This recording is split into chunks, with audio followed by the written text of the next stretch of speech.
and Terrell Brooks gripped the steering wheel tightly as rain hammered against his old pickup truck. The wipers struggled to keep up with the downpour, and his headlights cutting through the darkness like feeble knives on this stormy night far from the city lights.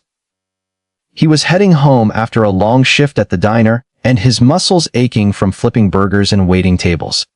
His mind was heavy with worries about bills and his young son waiting with the babysitter. Money was tight, and always tight since his wife left years ago, leaving him to raise little Jamie alone. But Terrell kept going, one foot in front of the other, or in this case 1 mile after another.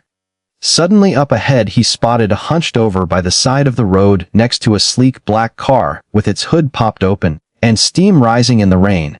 The man looked soaked to the bone, waving desperately for help. Terrell hesitated for a moment, thunder rumbling overhead, but his conscience won out. He couldn't just drive by, not on a night like this. He pulled over, rolling down the window as rain splattered inside, "Are you okay?" he shouted over the wind. The older man nodded gratefully, his face lined with age and exhaustion. "Car broke down," he yelled back. "Phone's dead too," and Terrell sighed but opened the door. "Hop in. I'll give you a ride." The man climbed in shivering, water pooling on the floorboard. "Thank you, son," he said, voice raspy. "And I'm Robert, by the way." "Terrell Brooks," Terrell replied, shifting gears and pulling back onto the slick road. "Where you headed?" Robert asked, and trying to warm his hands on the weak heater vents. "Just up the road to my place," Terrell said. "It's not far. You can dry off there, and call for help in the morning if the lines are up." Robert nodded appreciatively. "You're a good man. Most folks would have kept driving." Terrell shrugged, "It's what anyone would do." They drove in silence mostly, the storm howling around them, lightning flashing and illuminating the rural landscape, and trees bending in the gale. When they reached Terrell's modest house, a small bungalow with peeling paint and a leaky roof, he parked and led Robert inside. Jamie was asleep in his room, the babysitter long gone, paid with the last of Terrell's tip money. "Come on, let's get you out of those wet clothes," Terrell said, rummaging through his closet and finding an old sweatshirt and pants that might fit. "They're not fancy, but they're dry." Robert changed gratefully while Terrell heated up some leftover soup on the stove, the aroma filling the small kitchen. "Here, eat this. It'll warm you up," Terrell offered, handing over a steaming bowl. Robert sat at the table devouring it like he hadn't eaten in days. "This is delicious," he said between spoonfuls. "You cook at home like this too?" Terrell laughed. "Nah, mostly at work, and I'm a short-order cook at Chamberlain's Diner downtown." Robert's eyes flickered for a moment, but Terrell didn't notice, too busy making up the sofa with clean sheets and a blanket. "You can crash here tonight. Storm's too bad to go anywhere else," Robert protested, "I don't want to impose." But Terrell waved it off. "Nonsense. No one should be out in this. You're welcome to stay. Morning will come soon enough." As Robert settled in, Terrell checked on Jamie, tucking the boy in tighter and whispering goodnight before collapsing into his own bed, exhausted but feeling a quiet satisfaction in his chest for helping a stranger. Little did he know that Robert Chamberlain was no ordinary man, the name on the diner where Terrell slaved away day after day belonged to this very person, a reclusive billionaire who owned half the town, incognito, testing the waters of humanity from time to time. Tonight in this humble home, he had found a spark of genuine kindness, something rare in his world of boardrooms and deals. As the rain continued to pound the roof, Robert lay awake smiling to himself, pondering how to repay this unsuspecting hero, perhaps a promotion or something more life-changing. But for now he simply rested, grateful for the warmth of soup and dry clothes, a sofa in a stranger's house, while Terrell slept soundly, unaware that his act of compassion had just altered the course of his struggling life forever. The night wore on, the storm eventually easing into a gentle drizzle, dawn creeping over the horizon promising new beginnings for both men, in ways neither could yet fully imagine. Terrell's simple gesture rippling out like the puddles forming outside, creating waves that would soon lift him from the depths of hardship into a brighter future. All because on a stormy night he chose to stop and help. The next morning, gray and damp with puddles still glistening on the cracked driveway, Terrell woke to the sound of Maya coughing softly in her small bed, her little face flushed with a low fever. Nothing serious, he told himself, just a cold, but but enough to make his heart twist with worry. He gave her some children's medicine, tucked her back in with extra blankets, and promised to be home soon after work. And the old pickup truck sputtered and coughed worse than usual, refusing to start right away. He popped the hood, fiddled with wires, and prayed until finally the engine grumbled to life. He glanced at the dashboard clock, already running late, and by the time he pulled out of the narrow street the minutes were slipping away like sand through his fingers. He drove as fast as the slick roads allowed, and gripping the wheel knuckles white, thinking of the rent due next week, the grocery list growing longer, Maya's medicine running low, and now this delay that would surely cost him. And when he finally pushed through the back door of Chamberlain's diner, the smell of coffee and grease hit him. But so did the sharp voice of Derek Matthews, the day manager, standing at the counter, arms crossed, face twisted in anger. And, "You're 10 minutes late, Brooks." Derek barked loud enough for every head in the place to turn. Customers paused mid, bite forks hovering, waitresses froze in their tracks, and regulars at the counter swiveled on their stools. Terrell wiped rain from his jacket, trying to explain. "The truck wouldn't start. Maya was sick, and I had to." "I don't want excuses." Derek cut him off, stepping closer, voice rising. "You're always got some story, some sob story about your kid or your car or whatever. And irresponsible, that's what you are, Brooks, irresponsible and unreliable. You think you're some kind of hero because you helped some old guy in the rain last night, and fake hero, that's all you are, pretending to be a good Samaritan while you show up late and half-ass your job."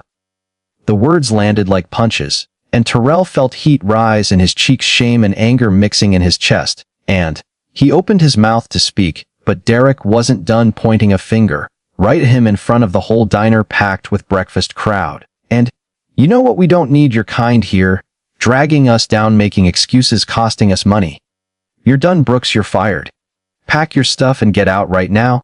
And the silence that followed was thick, heavy, and no one moved, no one spoke, not the waitresses, who had shared breaks with, not the cooks, who joked with him over the grill, not the old man at the end of the counter, who always tipped extra. And not a single soul stepped forward to say, "Wait a minute," or "That's not fair," or give him a chance. And Terrell stood there for a long heartbeat, feeling every eye on him burning through his thin jacket. Then he turned slowly, shoulders slumping, walked to the back, grabbed his worn apron from the hook, stuffed his few personal things, a mug, a spare shirt, into a plastic bag, and headed for the door. And no one said goodbye, no one looked him in the eye. And the bell above the front door jingled mockingly as he stepped out into the cool morning air, rain starting again in soft drizzles. And he walked to his truck, climbed in, sat behind the wheel, staring at the steering wheel, hands trembling.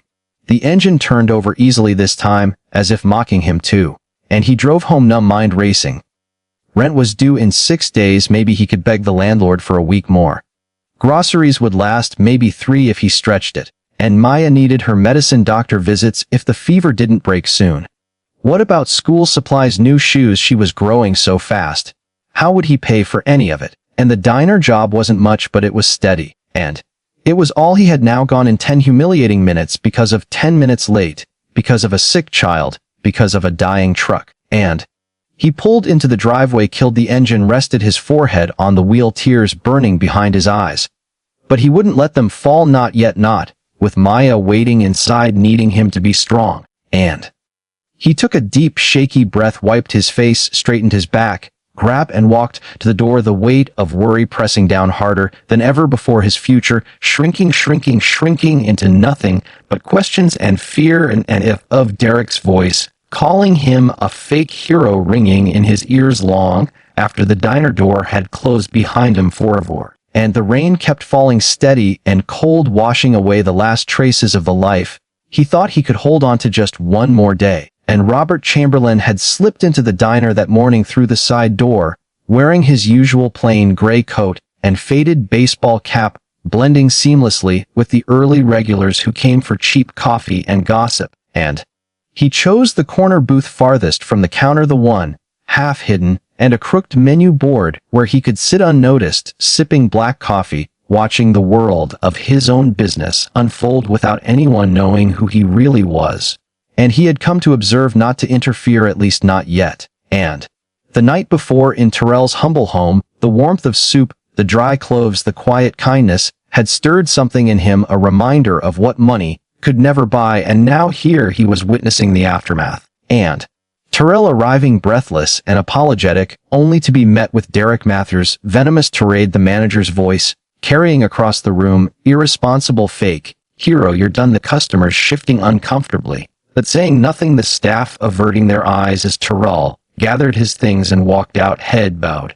And Robert felt a slow burn in his chest, not anger exactly, but a deep disappointment in the man he had trusted to run his diner fairly. And he stayed silent through the morning rush, letting the scene replay in his cruelty, the public shaming, the complete lack of compassion. And by lunchtime the diner was packed again, the lunch crowd filling booths and counter seats, the smell of fried chicken and French fries thick in the air. And Robert waited until Derek was at the register ringing up an order, then he rose slowly, deliberately from his corner booth, straightened his coat and walked straight to the front, every step measured, every eye beginning to follow him. And Derek looked up mid-transaction, smile fading when he saw the old man approaching. "What can I get you, sir?" he asked, trying to sound professional. And Robert stopped right in front of the counter, voice calm, but carrying clear across the room. "My name is Robert Chamberlain, and I own this diner." Derek's face went pale, the register forgotten, the customers quieting, forks pausing mid-air. Robert continued, "I was here this morning. I saw everything. And you humiliated Terrell Brooks in front of everyone, called him irresponsible, a hero, fired him on the spot for being 10 minutes late because his child was sick and his truck wouldn't start. And you did it loudly, deliberately, cruelly, and not one person in this place had the courage to speak up." Derek stammered. "And sir, I was just enforcing policy. Lateness costs us money. We have standards." Robert raised a hand, silencing him.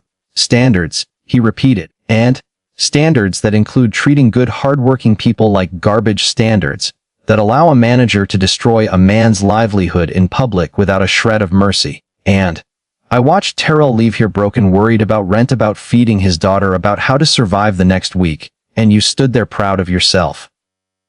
Derek tried to recover. "And look, Mr. Chamberlain, I didn't know it was you. I thought he was just some nobody." Robert's eyes narrowed.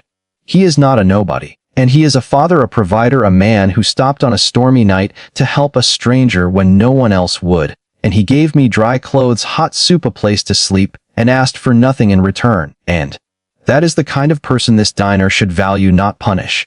Derek's mouth opened and closed, no words coming. The room was completely silent. Now everyone listening, hanging on every word. And Robert turned slightly, addressing the whole diner, not just Derek. "I have owned Riverbend Diner for over 20 years, and I stay out of sight on purpose to see how my people are treated, how customers are served, how fairness is practiced.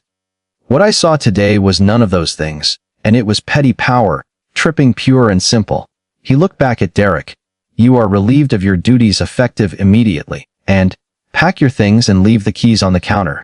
Derek stood frozen, face red, then white, humiliation washing over him in waves, and he glanced around for support, but found none. The same silence that had greeted Terrell now swallowed him whole. And slowly he reached under the counter, grabbed his jacket, fumbled the keys onto the surface, and walked toward the back door without a word. And the bell jingled harshly as he left.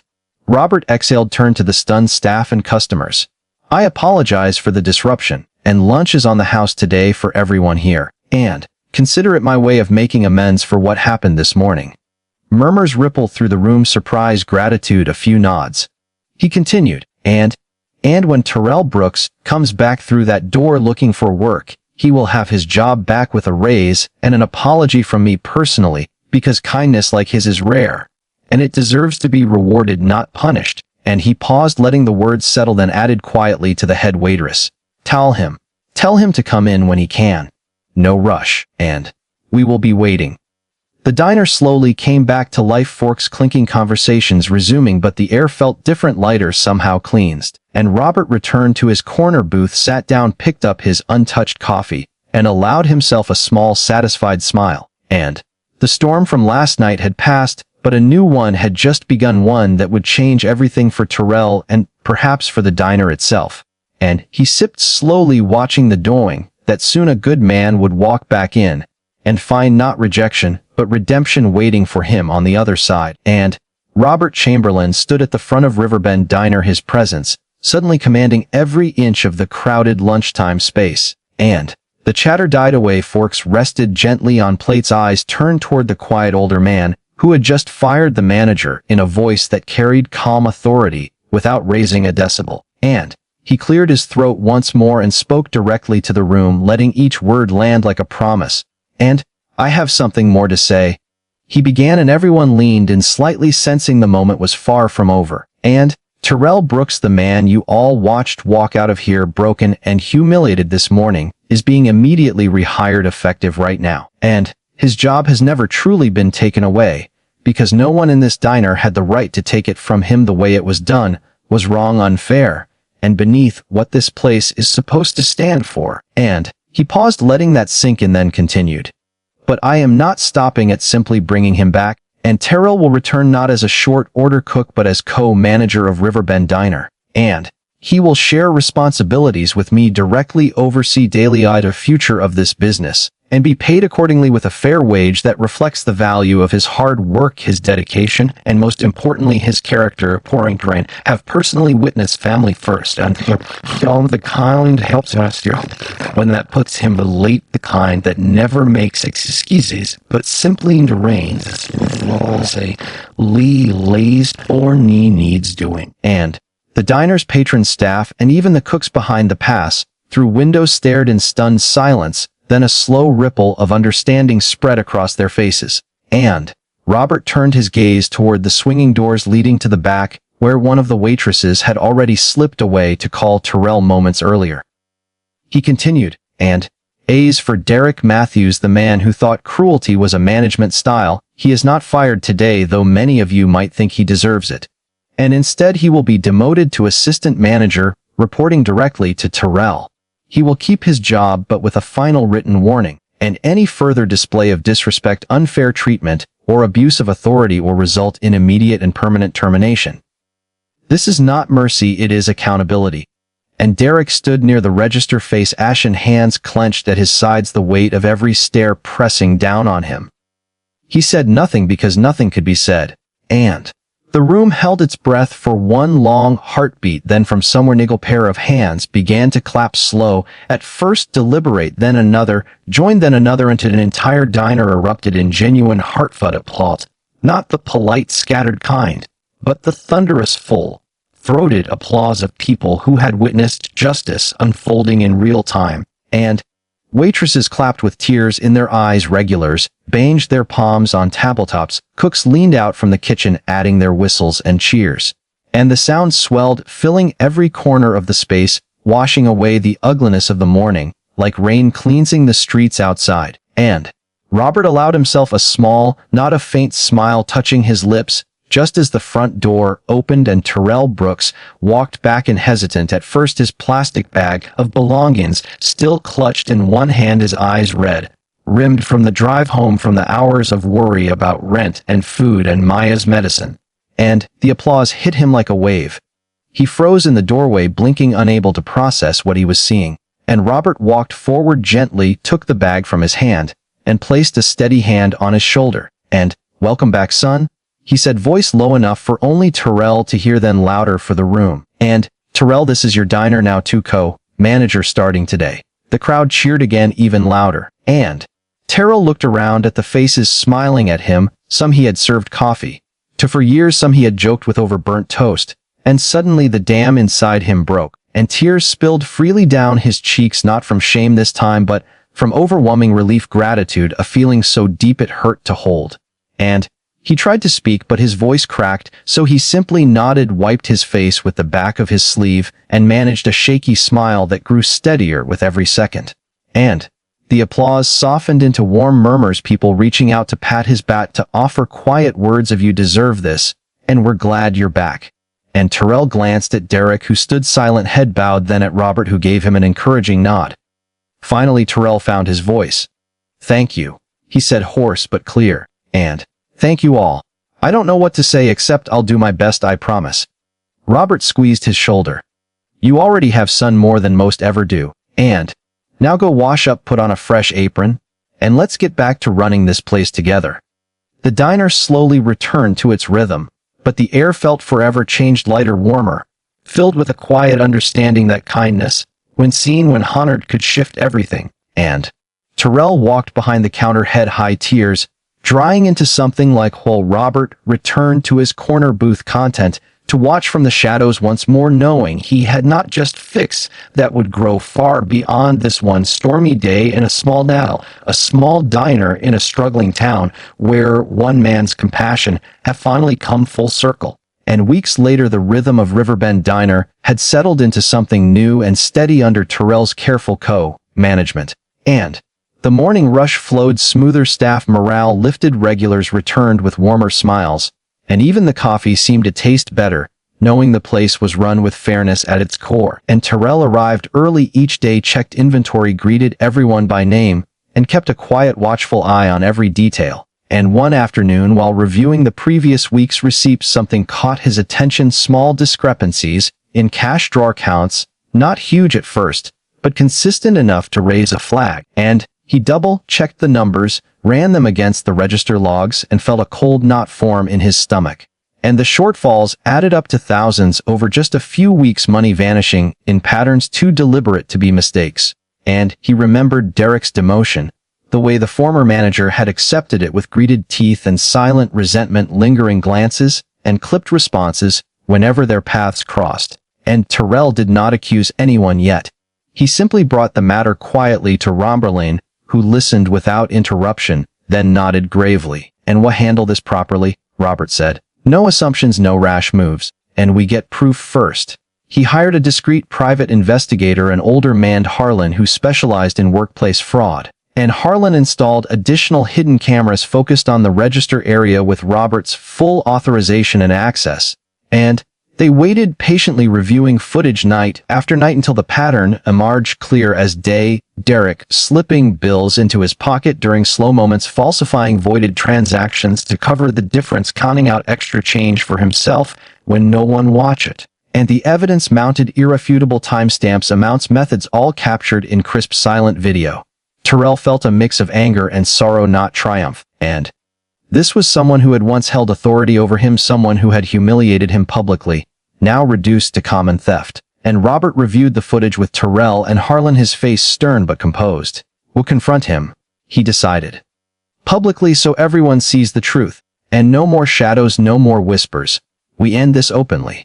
On a busy Saturday lunchtime, the diner hummed with its usual crowd, plates clattering, conversations overlapping. And Robert positioned himself near the front. Terrell stood behind the counter. Harlan waited discreetly near the door with his phone ready to call the authorities. And Robert raised his voice just enough to carry over the noise. "May I have everyone's attention, please?" The room quieted, heads turning, forks lowering. Robert continued, "And for weeks there has been theft from this diner, thousands of dollars taken from the cash register by someone entrusted with its care.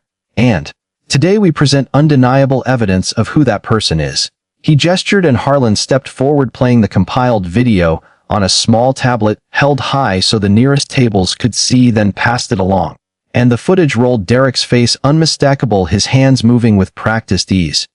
The room filled with murmurs, gasps, a few sharp intakes of breath. And Derek, who had been wiping down a booth, froze, his rag dropping to the floor. He looked up, eyes wide, panic flashing across his features. Robert spoke again. "And Derek Matthews, you have been stealing from Riverbend Diner, falsifying records to cover your tracks. And the evidence is clear, and it has been turned over to the authorities." Derek's voice cracked as he tried to recover.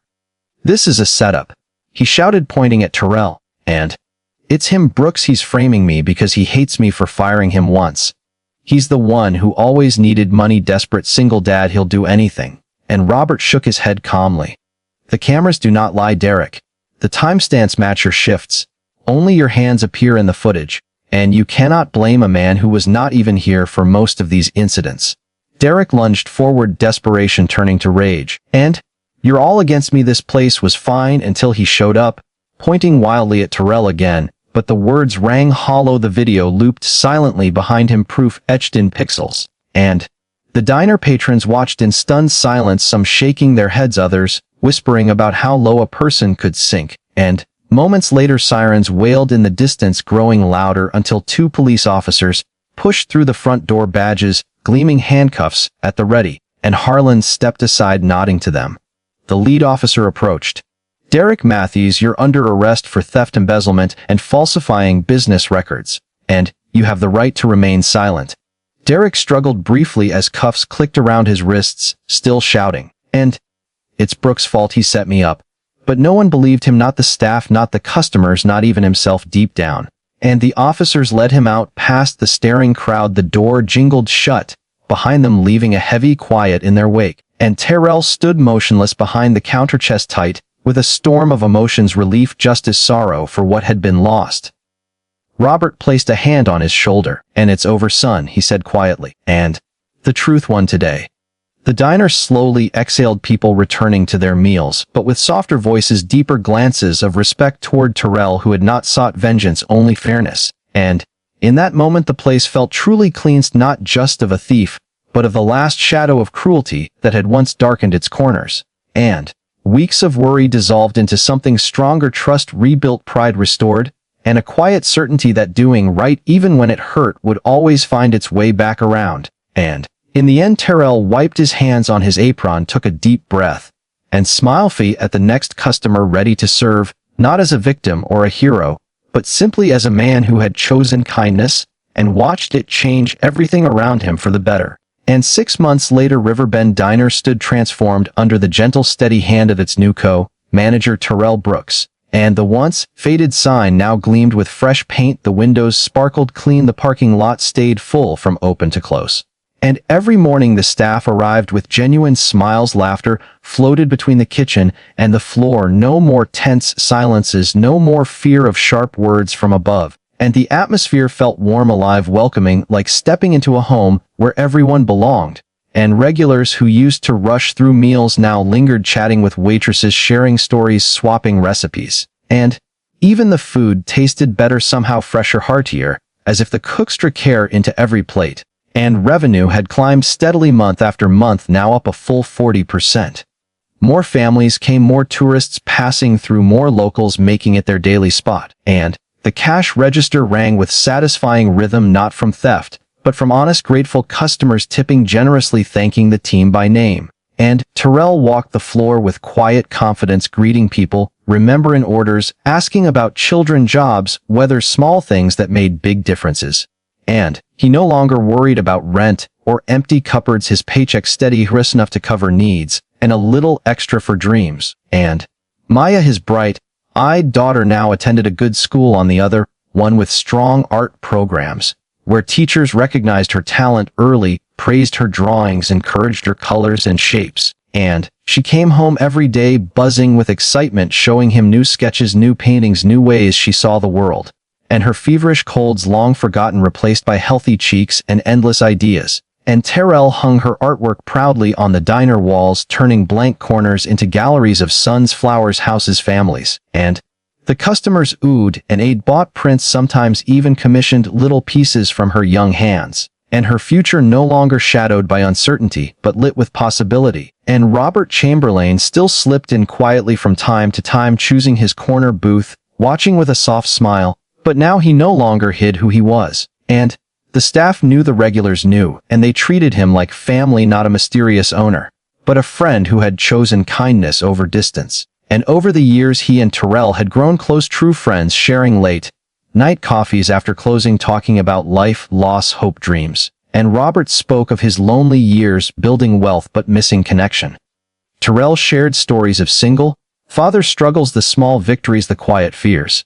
And together they laughed, remembered, planned, even dreamed of expanding the diner, maybe opening another location, maybe starting a community fund for families in need. And Robert no longer felt the need to test the world from shadows. And he found what he had been searching for in the simple, honest friendship of the man who once gave him soup and a dry sofa on a stormy night. And one evening, as the sun dipped low, painting the diner in golden light, Terrell locked the front door, turned the sign to closed, and joined Robert at the corner booth.